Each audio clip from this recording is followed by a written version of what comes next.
Hello दोस्तों, study point by Mohit Kumar पर आप सभी का बहुत बहुत स्वागत है। कैसे आप सभी लोग? उम्मीद करता हूं कि अच्छे होंगे। आज फिर मैं आप लोगों के सामने आया हूं एक और नया वीडियो लेकर, जिसमें मैं आज से आप लोगों को आधुनिक भारत का इतिहास पढ़ाने वाला हूं। आज से आपको वन बाय वन करके आपको एक वीडियो आधुनिक भारत के इतिहास से मिलता रहेगा, क्योंकि यहाँ से क्वेश्चन कोई भी वनडे कॉम्पिटेटिव एग्जाम, चाहे रेलवे हो, एसएससी हो या यूपी का कोई भी एग्जाम हो, यहाँ से क्वेश्चन तो पूछा ही पूछे जाते हैं। तो ये जो हमारा आधुनिक भारत का इतिहास जो है वो बहुत ही इम्पोर्टेंट है। तो यहाँ पर मैं वही चीज़ें बताऊँगा जो exam of point of view से इम्पोर्टेंट है। बाकी मैं आपको बहुत ही अच्छे से समझाने वाला हूँ। तो जो आधुनिक भारत का इतिहास जो आधुनिक भारत का इतिहास है वो बंगाल से शुरू होता है। कहाँ से? बंगाल से। बंगाल जो है भारत के पूर्व दिशा में पड़ता है। बंगाल कहाँ पड़ता है? भारत के पूर्व दिशा में। बंगाल जो है, बंगाल उस समय बंगाल जो है बहुत ही संपन्न था। बंगाल बहुत ही संपन्न था। बंगाल पर मुगलों का भी शासन रहा। मुगलों ने भी बंगाल पर अपना कई सालों तक बंगाल पर शासन किया। लेकिन धीरे धीरे जब मुगलों के शासन से जो बंगाल स्वतंत्र हुआ, तो स्वतंत्र बंगाल का जो पहला संस्थापक बना वो कौन बना? मुर्शिद कुली खां। क्योंकि बंगाल उस समय बहुत ही संपन्न था। यहाँ पर समुद्र के किनारे होने के कारण यहाँ पर कपड़ा उद्योग जो है बहुत ही अच्छे से चलता था। क्योंकि कपड़ा उद्योग के लिए जिस तरह की वातावरण जलवायु चाहिए वो यहाँ पर उपलब्ध थी। तो यहाँ पर शिक्षा के क्षेत्र में भी उस समय बंगाल बहुत आगे था। तो इस तरह से जब स्वतंत्र बंगाल का जो पहला संस्थापक था, जब बंगाल मुगलों से स्वतंत्र हुआ, तो स्वतंत्र बंगाल का पहला संस्थापक जो कौन बना? मुर्शिद कुली खान। कौन बना? मुर्शिद कुली खान। जब मुर्शिद कुली खान स्वतंत्र बंगाल का संस्थापक बना, तो उसने एक जगह का स्थापना की जिसे कहते हैं मुर्शिदाबाद। क्या कहते हैं? मुर्शिदाबाद। बंगाल में पड़ता है। मुर्शिदाबाद की स्थापना की और मुर्शिदाबाद को मुर्शिद कुली खान ने अपनी राजधानी बनाया। क्या? मुर्शिद कुली खान ने मुर्शिदाबाद को अपनी राजधानी बनाया। और उसके बाद में अगला शासक आया सिराजुद्दौला। कौन आया? सिराजुद्दौला। अगला शासक जो आया वो सिराजुद्दौला आया। कौन आया? सिराजुद्दौला। जो सिराजुद्दौला था, सिराजुद्दौला का झगड़ा अपनी ही घर में अपनी ही चाची घसीटी बेगम से था। किससे? घसीटी बेगम। नाम देख रहे हैं आप कैसा है? घसीटी बेगम। पहले इस तरह के ही नाम हुआ करते थे गांव में क्या, जब शिक्षा का अभाव था। अब के ज़माने में हो गए अजय देवगन, शाहरुख खान, धर्मेंद्र, लेकिन पहले के ज़माने में इसी तरह से ढैंडू मगरू करके नाम हुआ करते थे। जो सिराजुद्दौला का किससे झगड़ा था? घसीटी, अपनी चाची घसीटी बेगम से। ये क्वेश्चन आप कभी नहीं भूलेंगे। तो फिर उसी का फायदा जो है, क्योंकि जब घर की फूट बहुत बुरी होती है, क्योंकि आप देखते हैं कि किस तरह से रावण की हत्या किस तरह से की, क्योंकि वो भी घर की फूट थी। तो घर की फूट जो है बहुत बुरी होती है। तो इसी तरह से घसीटी बेगम, आपसी घर का झगड़ा होने के कारण उसी का फायदा अंग्रेज और फ्रांसीसियों ने उठाया। कौन? अंग्रेज और फ्रांसीसियों ने क्या किया? बंगाल पर अंग्रेज और फ्रांसीसियों ने धीरे धीरे करके अपना अधिकार करना शुरू कर दिया। कौन? बंगाल में फ्रांसीसी और अंग्रेजों ने। लेकिन सिराजुद्दौला जो था वो बहुत ही योग्य शासक था। उन्होंने फ्रांसीसियों को तो अपने पैर बंगाल में जमाने ही नहीं दी, लेकिन अंग्रेज तो जो थे वो थोड़ा एडवांस थे। तो अंग्रेज जो थे, अंग्रेजों ने क्या किया? बंगाल में एक किला बनवाने लगा, फोर्ट विलियम का किला। फोर्ट विलियम वहाँ का कोई शासक होगा, उसी के नाम पर बंगाल में अंग्रेजों ने कौन सा किला बनवा रहे थे? फोर्ट विलियम का किला। इसी बीच में सिराजुद्दौला को एकदम से गुस्सा आया और गया वहाँ से फोर्ट विलियम के किले से 146 लोगों को कैद कर लिया। कितने? 146 लोगों को कैद कर लिया। कितने? 146 लोगों को फोर्ट विलियम के किले से 146 लोगों को कैद कर लिया। किसने कैद कर लिया? सिराजुद्दौला ने, जब सिराजुद्दौला ने 146 लोगों को कैद कर लिया और उनको एक छोटे से नॉर्मल कमरे में 146 लोगों को डाल दिया। एक छोटे से कमरे में 146 लोगों को डाल दिया और गर्मियों का दिन था, तो उसमें से जब सुबह उसको खोला गया तो उसमें से केवल 23 आदमी जिंदा बचे। कितने? 23 आदमी, 123 आदमी मर गए। इससे ऐसा देख करके एकदम से मद्रास में उस समय राज कर रहा था। मद्रास में कौन था? रॉबर्ट क्लाइव यहाँ पर था। कौन था? Robert Clive. मद्रास में था रॉबर्ट क्लाइव। रॉबर्ट क्लाइव एकदम से गुस्सिया गया, कहा कि सिराजुद्दौला हम तुमको बर्बाद कर देंगे। एकदम से भाई बहुत गुस्सा आया इसको, रॉबर्ट क्लाइव को, और चल दिया सिराजुद्दौला से युद्ध करने के लिए। तो सिराजुद्दौला से युद्ध करने के लिए रॉबर्ट क्लाइव चला। तो रॉबर्ट क्लाइव ने देखा कि अगर हम इस समय सिराजुद्दौला से एक पंगा लेंगे तो सिराजुद्दौला की सेना हम पे भारी पड़ जाएगी, हमारी हार होगी। तो रॉबर्ट क्लाइव इतना होशियार था, उसने मौका देख के चौका मारा। कहा जाता है कि मौका देख के चौका मारा। तो रॉबर्ट क्लाइव जो था, मौका देख के चौका मारा। उसने क्या किया? वो वहाँ से वापस चला आया। रॉबर्ट क्लाइव ने हमला नहीं किया, वहाँ से वापस चला आया। और वहाँ से वापस आने के बाद में वो रणनीति बनाने लगा, धीरे धीरे अपनी रणनीति बनाने लगा। तो हुआ क्या? जब धीरे धीरे करके 1757 आया। कब आया? 1757।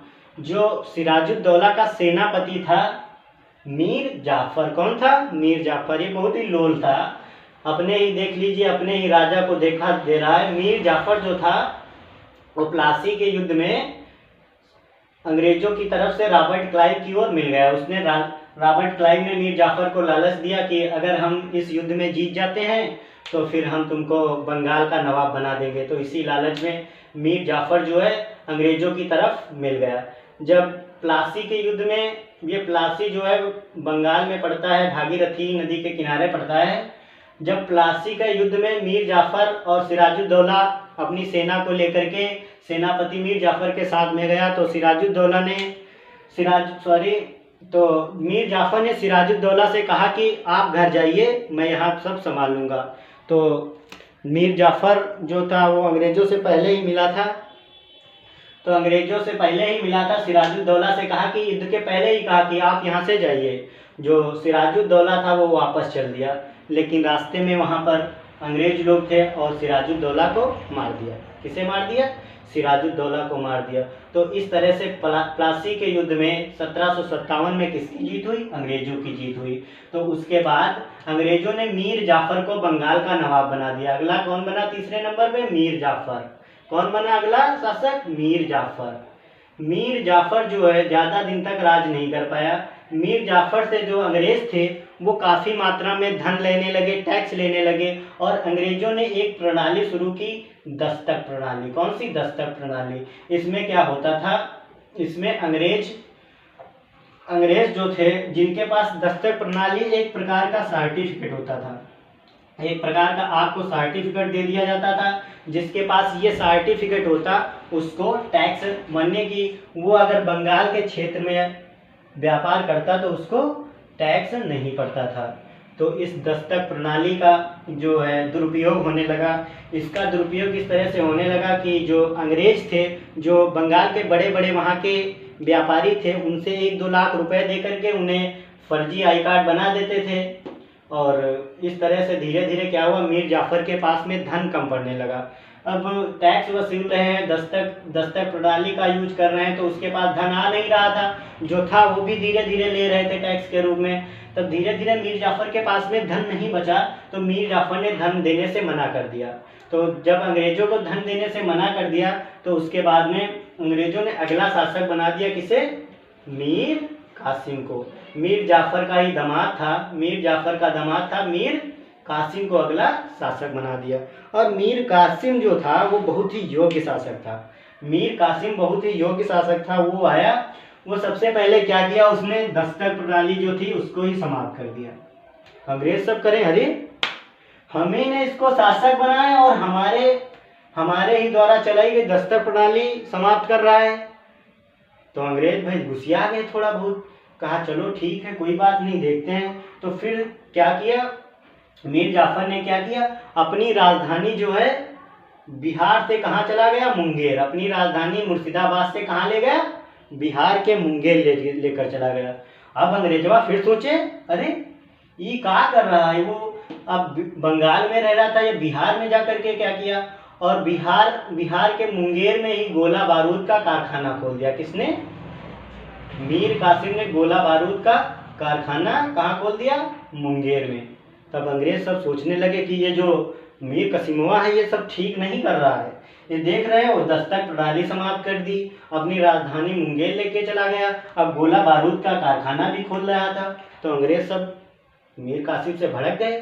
तो फिर मीर कासिम को जो है अपने पद से, राजा के पद से हटा दिया।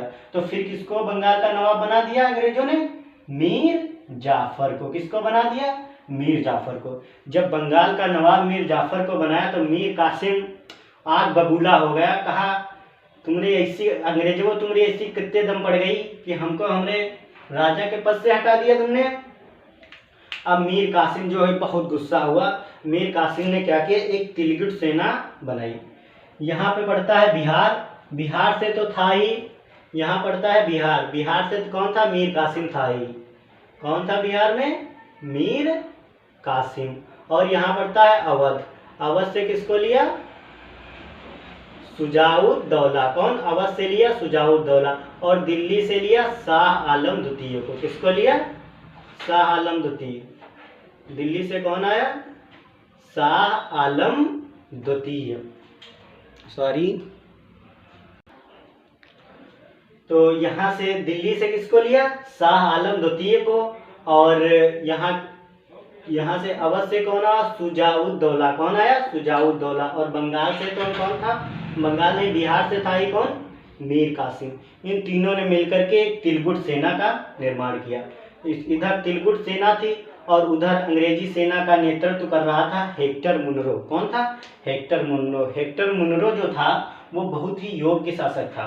कौन, हेक्टर मुनरो। और 1764 में बक्सर एक जगह है, बक्सर में 1764 में अंग्रेजों और इस तिलगुट सेना के बीच में युद्ध हो गया।